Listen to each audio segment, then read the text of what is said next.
Hello, welcome to the 6-5 Summit. I'm Shelley Kramer, one of the founding partners here at Futurum Research. And on behalf of my team at Futurum and the team at Moor Insights and Strategy, welcome. We're so glad you're here. In this spotlight session, Futurum's Daniel Newman sits down with Telesign CEO Joe Burton. Their conversation today is centered on the ever-relevant topic of online security and the challenges that brands face when it comes to delivering on the security front without causing friction for consumers. Pretty important, right? Joe offers his thoughts and insights on ways brands can do just that. Let's go listen to what they have to say.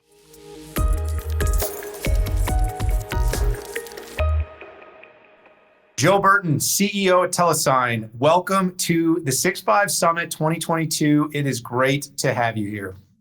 Thanks for having me, Daniel. Always a lot of fun. Would you be surprised if I made a joke about the fact that we have the same person helping us pick out our clothes? Did your wife pick this out for you too?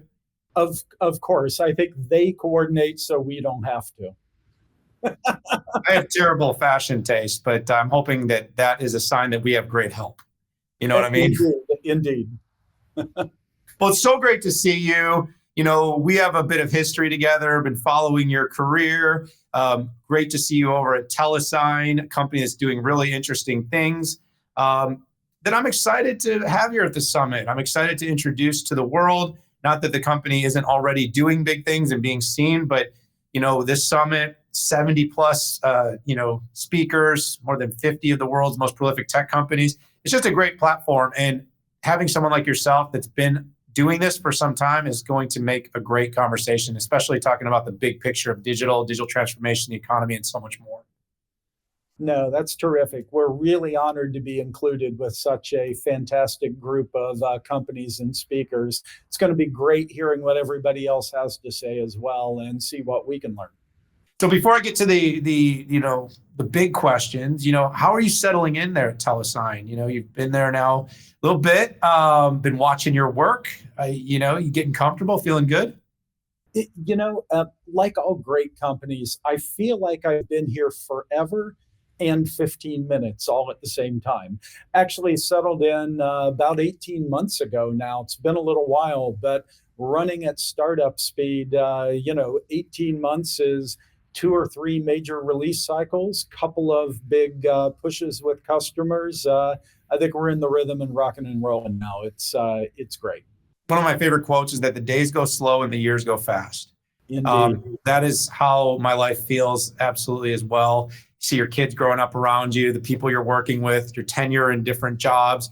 You see your favorite sporting teams age out or whatever. Remember when we were good? Unless you're a Brady fan, but yes, right. Yeah, he never ages out. It's the hyperbaric chamber, I'm pretty sure. So let's talk about digital transformation. I think topically speaking, it's here to stay. It has a bit of a continuum of meanings, but I think the world has agreed that digital transformation is here. But everybody's in varying stages of their transformation. As they transform, what do you see in your role as to how that's changing for companies and for consumers about the way they're able to live these blended hybrid digital and in real life lives, especially after the pandemic? Yeah, I think digital transformation, like you said, I think everybody has started, nobody has finished. And as soon as you're through transforming, you're going to start again. Technology moves pretty fast. As soon as you've put all your systems online and you've got them down to a couple of hour response time for complicated things, we're going to turn around and make them real time instead. I think, it's incredibly exciting, the speed that we're moving at. Going forward. I think at the end of the day, people want to connect with each other and the brands and the companies they love. They want to do it without compromise. And of course, the companies want to engage, communicate, and ultimately transact with their customers free of fear. All of this happens as part of digital transformation.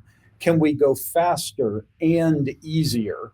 I think at Telesign, what makes me so excited is we exist to make the digital world a safer place for everyone. And frankly, without that safety, without that continuous trust, the promise of the digital economy is just not possible, and we're going to make it roar. Yeah, I love that you said that. I've been studying, writing books, researching, doing trending pieces on digital transformation now. I think it's going on a decade. I still remember the first time I mentioned it to some people, they were like, digital what? Like what? But I think as a whole, what we have come to realize is that it is a process. It is never finished. I still remember a line from a movie, The Social Network, and I love that movie, the one about Facebook. And yes, like fashion, it's never finished. Well, digital transformation is kind of the same thing. Like once we get to where we think it's supposed to be, like we got to, maybe you get something to the cloud, and then it's like, well, wait, we're not doing public cloud. We're going to do hybrid cloud. So you're going to have some on-prem and some, and then it's like, well, no. There's 3 different clouds. And so this particular cloud is really good for A, and this one's good for B. Oh, wait, the edge. Don't forget about the edge. We need that too. And so that's what I think our future is going to look like. And by the way, Joe, one thing that I think we're going to see more than anything continue to transform is security. And this is an area that you guys are pretty focused on. I want to pivot to, because during the pandemic, we've sent everyone home. Everybody's got a laptop. Everybody's got a mobile device. We got our email. And what happened, by the way, is we created this massive attack surface, that it was already really large. And then we basically sent everyone home with no real training, reconfigured our networks, VPNs, software-defined WANs, and then, of course, no security on some things. And we just sent everyone into the wild. Huge issue. I mean, online security, talk about a transformation. It's going to be a huge concern for business, for consumers, for governments, and every one of our daily lives is affected by it. Talk a little bit about digital identity, because I think this is going to be one of the best ways that we're going to be able to start to solve for all the cyber issues, is getting the digital identity proposition correct.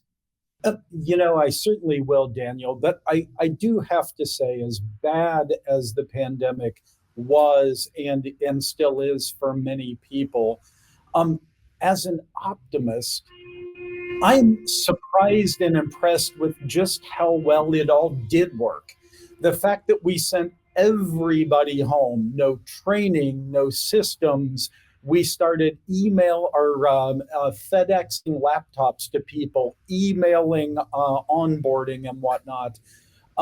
Yes, there was a rise in cyber crime, but my goodness, did the economy hang together. I actually think that it is a real testament to the great work the industry's done. Now, you mentioned digital identity, though, and how do we make this even more robust and even more simple going forward?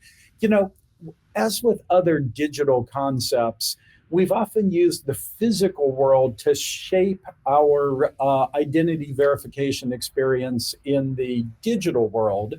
However, the digital world has these unique challenges. In the physical world, when I go into my bank to withdraw funds, they might ask me for a government picture ID and a password for my account. The banker then kind of compares it with the thing I brought with me, the thing I brought with me being my face, right? I mean, so they can do it because I'm standing right there. The real challenge is in the digital world, the person providing the document, the password, could be a fraudster that has stolen my identity. It could be anyone. That's why the digital something schemes like a password or challenge questions, frankly, don't really work. It's too easy to steal for the bad guy, and it's too cumbersome for the real person. A better idea is a continuous, in the background assessment of hundreds of security and behavioral factors to make sure the person really is who they say they are. And then for a really critical transaction, right at the end, maybe a robust quality two-factor check. That's very much what Telesign's been focused on. How do we look at all of these identity signals to continuously know that Daniel really is Daniel, and we don't have to go back on those very laborious, what's your wife's dog's maiden's name? I can't ever remember. Well, I've gotten quite good at those. Good. Good. I have I have a sticky note on my laptop that I have out in public for people to take pictures of, and I often post pictures of my passwords on the internet accidentally, just to see how easily I can be hacked. No, I'm joking, but in serious, I love your optimism, Joe, about how well we did, because I do agree we definitely kept things rolling. I mean, for all the negativity in the beginning, we did keep things rolling. I mean, it was absolutely a tragedy what happened over the years from a health standpoint and of our society. But the ability for companies to make investments in tech and to quickly deploy, roll them out, and keep operations and businesses flowing was impressive. And by the way, I think it also gave us a very clear indicator of just how fast we can move when we put our minds to it. And we maybe learned a few things about just how necessary are some of our travel expenses, things that we do. But of course, now that we're in the later innings and we're starting to see a lot of relaxation of all the rules, I have noticed a huge uptick in mobility and events and getting back in person. So I think some of us, maybe our CPUs were running a little too hot, and we actually need we need a little social time, because you can only work 20 hours a day for so long before your head explodes. Go ahead. What were you going to say? I was going to say it's very fascinating, this human need to connect in person that you're talking about. I'm trying to figure out, of course, I have loved the remote work, the not traveling, frankly, lowering my carbon footprint considerably. I am seeing this travel uptick right now, and I'm trying to figure out, is this catch-up travel? Is this just we all need to connect after 2 years apart? Or is this back to the old days? I suspect and I hope that it's catch-up travel, and then maybe we can go back to halfway in between pandemic and the old days. But we definitely miss. It'll be interesting to see. Yeah, we definitely miss each other. I've noticed that just having been out on the road, been to a number of events. I think everybody's, handshakes and hugs.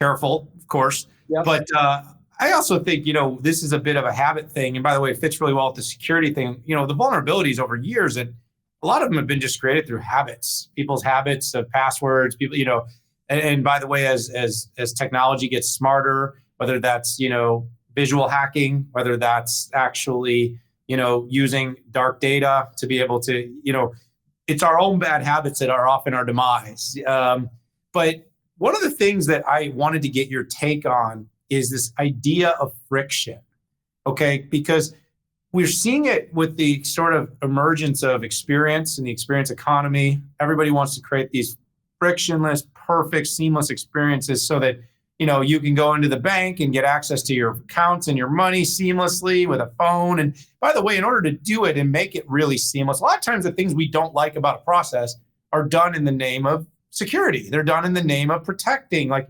we need you to sign here, thumbprint, retinal scan, need to see your boarding pass 3 times before, you actually sit on the plane. My point is this is insecure, but it's also friction. So I know you guys are thinking a lot about this with the tools you're building and identity and security. What's the balance? Because I'm afraid if we completely remove friction, can we do it in a way where we don't risk privacy and security in a way that's really could be negative? Daniel, I'm so glad you asked this one. Across my whole career, I've very much lived where technology meets the consumer. That's always been my gig, wherever I am. So inevitably, I'm a CX junkie, a customer experience. This is what I'm all about. Customers expect a seamless experience, but they want to feel safe and protected. Together, if they can feel safe and protected, and it's kind of simple and holistic, this inspires confidence and brand loyalty. It turns out, to get to your question, the right amount of friction to put into a user experience depends on the experience itself. Okay. No, it really, really does. In theory, back to that technology optimist that I am, I think I could remove all friction from most of these experiences, um, and keep you safe. But how would you know? The trick is people expect certain friction at certain times. When you're landing on a website or initially creating an account, maybe looking for low to mid value information, a posture of continuous trust because we've been looking at all those background signals and no actual friction might be completely appropriate in that initial landing. But as the consumer starts to want to see more detailed information, or if they're asked to provide some personal details, they expect a little more friction. It's actually reassuring to them. What do you mean you're asking for this, that, and the other, or you're letting me see order information that has my address and you haven't asked me for anything?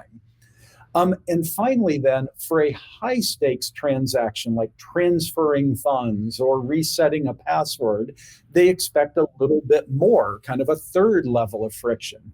I think the real key, what we've been spending a lot of time on, buyer journey, account onboarding, really studying this at Telesign, by spreading the friction out, by asking for the right amount of information at the right time, we can have appropriate security, and we can assure the customer and land on that optimal customer experience. So I think the answer is not no friction. It's the right friction at the right time, and we're hard at work on it. That's a great answer, Joe. And I think it's something that the market needs to be thinking a lot about. It's what are we willing to give up?